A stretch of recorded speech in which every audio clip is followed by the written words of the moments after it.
Hello student, today class about the second semester of DLED. This is our third class. आज आपकी third class start है paper first की DLED second semester. Subject आपका वर्तमान भारतीय समाज और प्रारंभिक शिक्षा। यहाँ में इसमें आप लोगों को मैंने औपचारिक अनौपचारिक दूरस्थ शिक्षा प्रणाली यहाँ तक हमारा सिलेबस के अकॉर्डिंग कंप्लीट हो गया था।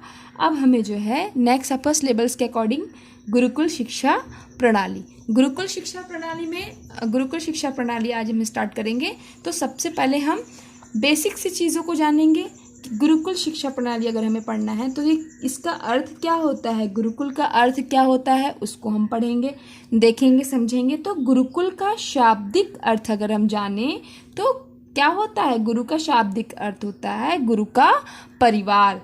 गुरुकुल, गुरु का कुल परिवार अर्थात गुरु का कुल परिवार।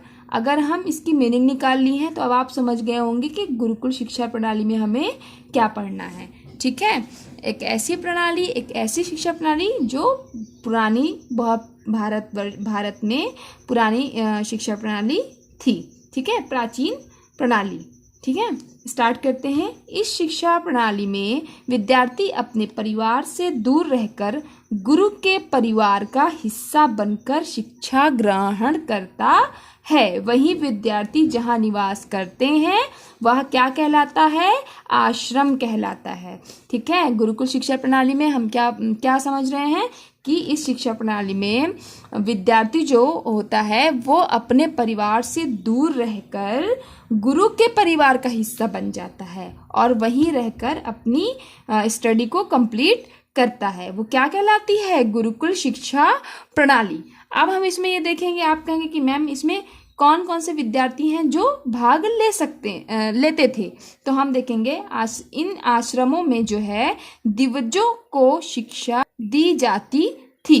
दिवजों का अर्थ होता है, अब आप बोलेंगे कि दिवजो क्या होता है। दिवजो मीन्स दैट कि इसमें ब्राह्मण, क्षत्रिय तथा वैश्य तीनों प्रकार के जो है कैटेगरी के विद्यार्थी सम्मिलित थे। ठीक है, मीन्स दैट कि गुरुकुल शिक्षा प्रणाली में ब्राह्मण को स्टडी कराया जाता, ब्राह्मण, क्षत्रिय तथा वैश्य तीनों जो है कैटेगरी के स्टूडेंट स्टडी किया करते थे।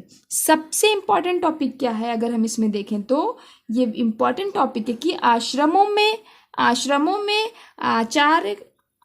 में आचार्यों को उपाध्याय तथा प्रधानाचार्य को कुलपति कहा जाता था।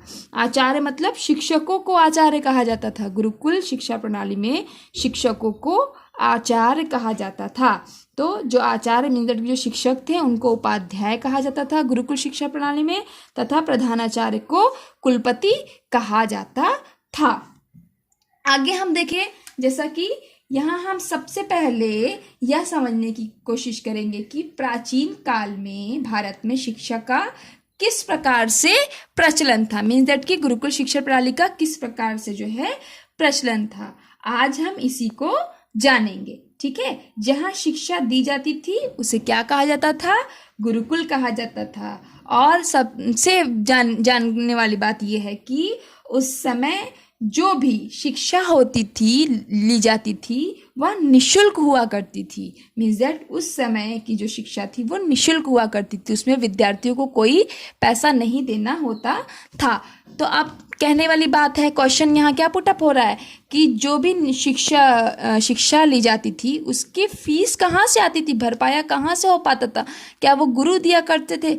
नहीं, उस समय जो है वो सारा खर्चा जो है वो वहाँ के राजा महाराजा उठाया करते थे। राजा महाराजा जो है ये सारा खर्चा उठाया करते थे।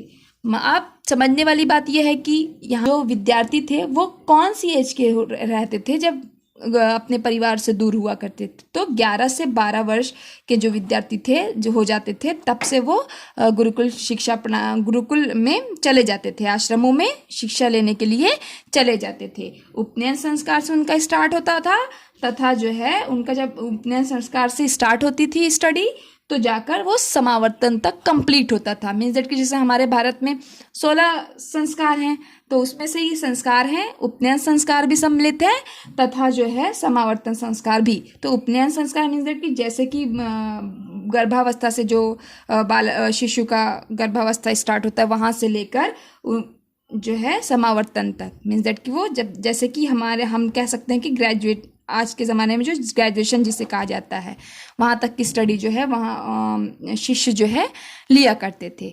आगे हम जानेंगे, जहाँ हम गुरुकुल शिक्षा प्रणाली को समझ गए हैं, नेक्स्ट हम जानेंगे कि गुरु में दिनचर्या का अनुशासन जो है कठोर हुआ करता था। ऑब्वियसली जब वहाँ विद्यार्थी रहा करते थे, वहीं विद्यार्थी रहते थे, वहीं ना घर नहीं आते थे।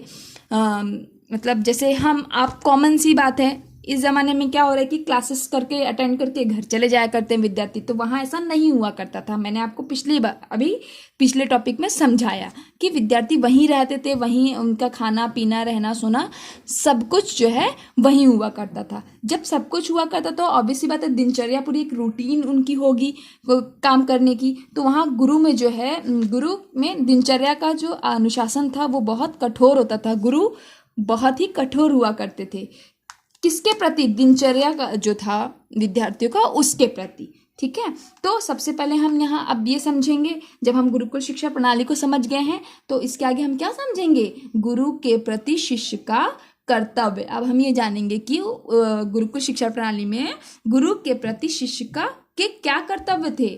गुरु की गायों को चराना, मीन्स दैट कि ये भी एक पहला कर्तव्य था, गुरु की गायों को चराना। सेकंड है प्रातःकाल उठकर सबसे पहले गुरु का अभिवादन करना। थर्ड है गुरु की प्रत्येक आज्ञा का पालन करना, गुरु के लिए भिक्षा मांगकर लाना, गुरु के आदेश का आजीवन पालन करना। ये सारे कर्तव्य किसके थे? एक शिष्य के। किसके प्रति थे? गुरु के प्रति। कब? कौन से शिक्षा प्रणाली में? गुरुकुल शिक्षा प्रणाली में, जो बहुत प्राचीन शिक्षा प्रणाली मानी जाती है। ठीक है, जब हम गुरु के प्रति शिष्य का कर्तव्य देख लिए, तो अब हम नेक्स्ट क्या देखेंगे कि शिष्य के प्रति गुरु का क्या व्यवहार होता है। गुरु जो है मित्रवत हुआ करते थे, गुरु एक पिता के समान व्यवहार किया करते थे, जैसे कि एक पिता अपने पुत्र के समान व्यवहार करता है एज इट इज, वैसे ही। थर्ड है अच्छी